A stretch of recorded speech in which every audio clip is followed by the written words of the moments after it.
Fight clean, touch him up. Davis. There's the left hand. Just Paul out of there. Combination from Silva. Pace to it. His age. Yeah. He's been pretty busy with Paul. Left through the guard. Left hook. From Silva. Yeah, he puts straight back like he's doing right now. You don't. Oh, Good uppercut there. And Round two. not a factor right now, and that's a problem for him because Nose of GE. Let's get the official decision now as Jake Paul gets his 8th professional win. One, and he came out and he did it. Gervonta Davis versus Jake Paul, the fight nobody thought would actually happen. That's right, two completely different worlds colliding inside one ring. On one side, Gervonta "Tank" Davis, the undefeated knockout king with lightning reflexes and championship bloodline. On the other, Jake Paul, the YouTuber turned boxing disruptor, the man everyone loves to hate but can't stop watching. Be sure to leave a like and subscribe because this is going to be a good one. And I once again have to ask, seriously, as we break down everything you need to know about this insane matchup, from the training camps and weight drama to the whispers coming out of both camps just weeks before fight night. Now, this isn't just another celebrity exhibition. This is the Netflix showdown that's taken over sports headlines. On November 14th, live from Florida, Gervonta Davis and Jake Paul will face off in a 10-round exhibition bout at a maximum weight of 195 pounds. A number that's caused non-stop debate since the moment it was announced. To put it in perspective, Tank normally fights at 135 pounds, where he's the reigning WBA lightweight world champion, a division built for speed, precision, and knockout artistry. Jake Paul, on the other hand, walks around at over 200 pounds, a natural cruiserweight, and sometimes even flirts with the heavyweight division. This is a 60-pound gap in natural size, an almost unheard-of difference for two fighters sharing the same ring. So what's really at stake here? Legacy? Leverage? Or is it, as some critics claim, a full-blown circus? Because when one of boxing's deadliest punchers agrees to fight one of its biggest showmen, the outcome could be shocking, explosive, or downright controversial. While the internet debates whether this fight even makes sense, Gervonta Davis has been silent and deadly. Recent footage from his training camp shows Tank in terrifying form. We're talking razor-sharp combinations, snapping jabs, and a level of speed that looks almost unreal. Inside his Baltimore gym, Davis is seen working the pads with his longtime trainer, Calvin Ford, exploding off his back foot, weaving in and out like a blur. The rhythm is hypnotic. It's power and precision, perfectly controlled chaos. His team says he's training with the same fire he had before his title-winning fights. And it shows. Every punch looks personal. This camp isn't about showboating or social media clout. It's about proving a point. Tank's intensity has boxing fans buzzing. You can see it in his eyes. This isn't playtime. He's treating this Netflix showdown like a legacy fight. The message is clear. Weight doesn't scare me, skill wins fights. The latest clips highlight the small details fans love. Tank's head movement like a snake ready to strike. That quick left uppercut that's ended careers. And the raw focus that sets him apart from nearly everyone else in the sport. His training montage feels like a statement. Fast, ferocious, and relentless. But while Tank's been grinding in silence, there's someone else putting in the work across the ocean. Because while Tank's been grinding, Jake's been plotting. Over in Puerto Rico, Jake Paul is training like a man possessed. Under the watchful eye of Shane Mosley and BJ Flores, he's been pushing his conditioning to new levels. Running steep hills, sparring with seasoned pros, and refining the fundamentals that critics once said he didn't have. In leaked footage from camp, Jake looks heavier, yes, but also more composed. He's not just brawling anymore, he's thinking. His jab is tighter, his head movement more disciplined, and his footwork smoother than in previous fights. You can see he's been studying real boxers, working on his timing, his distance, and especially his defense. Jake knows what people are saying, that he's too big, that this is unfair, that this fight's just a show.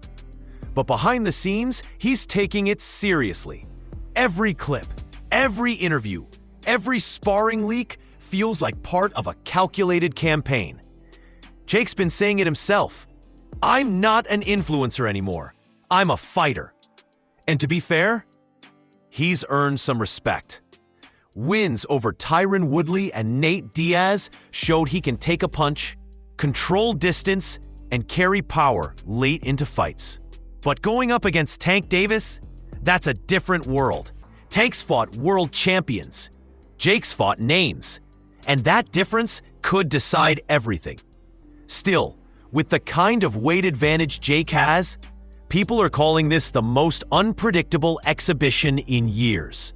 Because one clean shot from either man could change the night and maybe even someone's career. And that weight gap sparked a heated debate that exploded across the boxing world. Here's where things really get messy. Officially, the fight is set at a maximum weight of 195 pounds, approved by the Florida State Athletic Commission and confirmed by Nakisa Badarian, CEO of Most Valuable Promotions. But fans and fighters alike are questioning whether that number gives Jake too much of an edge. Former world champion Zab Judah didn't hold back, saying he's giving up size. The least they could do is give him smaller gloves. According to Judah, the current rule gives Jake 12-ounce gloves, which offer more padding, while Tank, the smaller man, doesn't get the advantage of lighter 8-ounce gloves that might level the playing field. That comment set social media on fire. Even Ryan Garcia, one of Tank's former rivals, jumped into the conversation, agreeing that the glove situation made no sense. It only makes sense, Ryan said. Jake's got all the weight. The smaller guy should get the lighter gloves. But that's not all. Some insiders say Tank himself isn't complaining. His mindset? Let them give Jake every advantage. I'll still make him pay for stepping into my world. So now, the tension's higher than ever.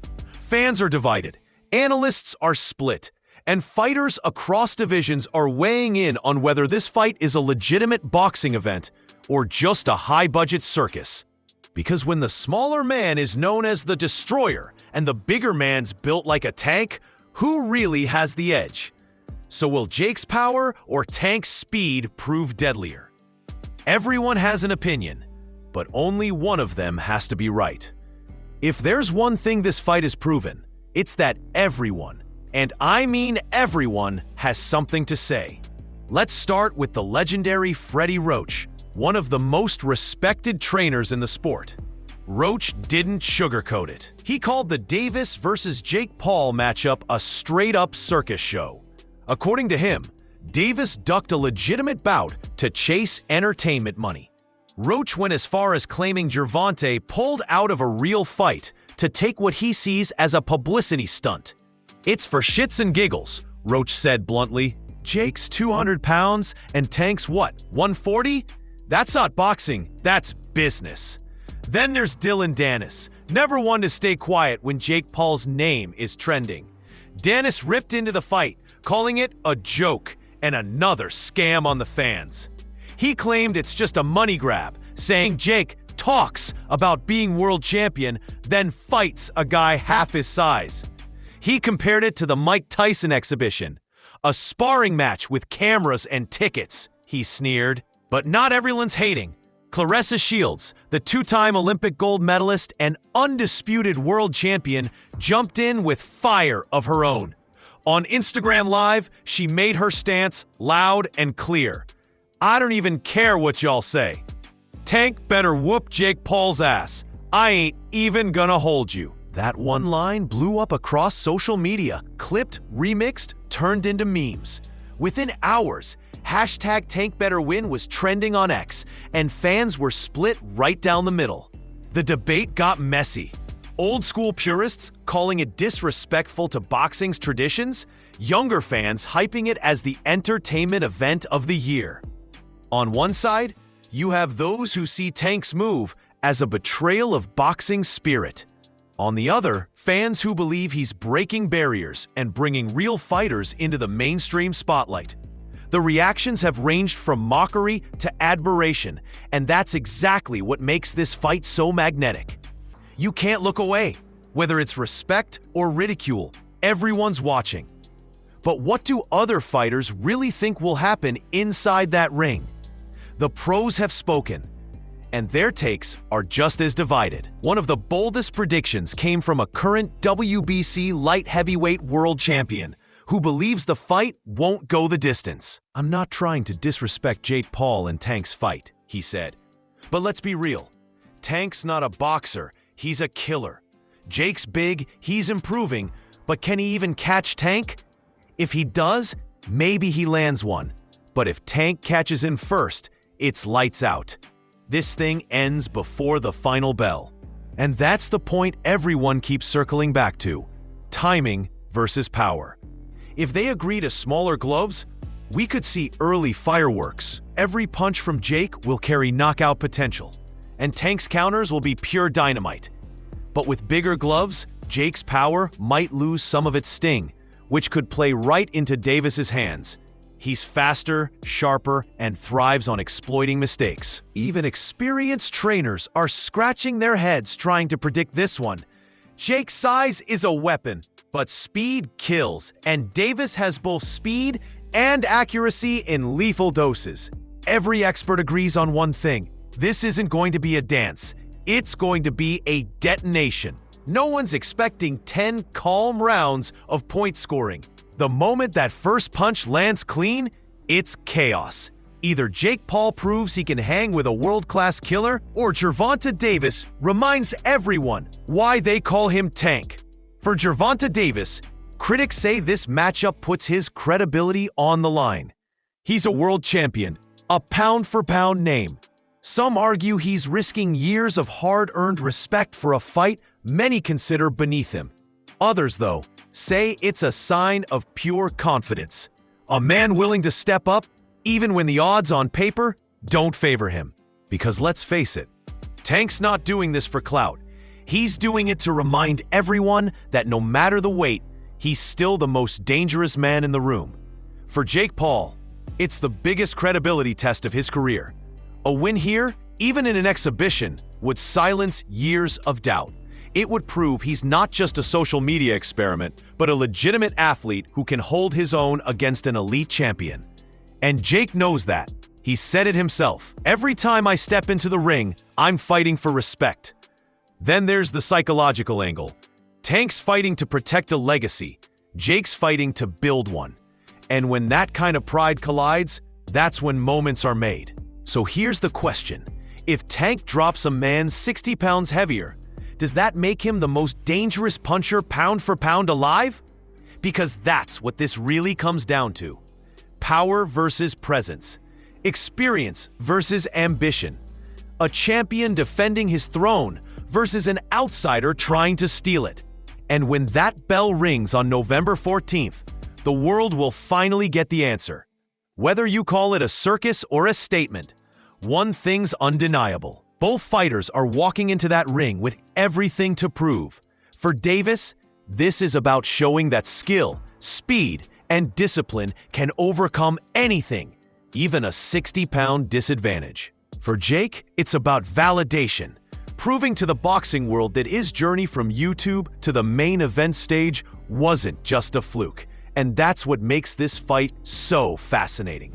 It's not just a mismatch, it's a mirror, showing how far boxing has evolved and how blurred the lines between sport and spectacle have become.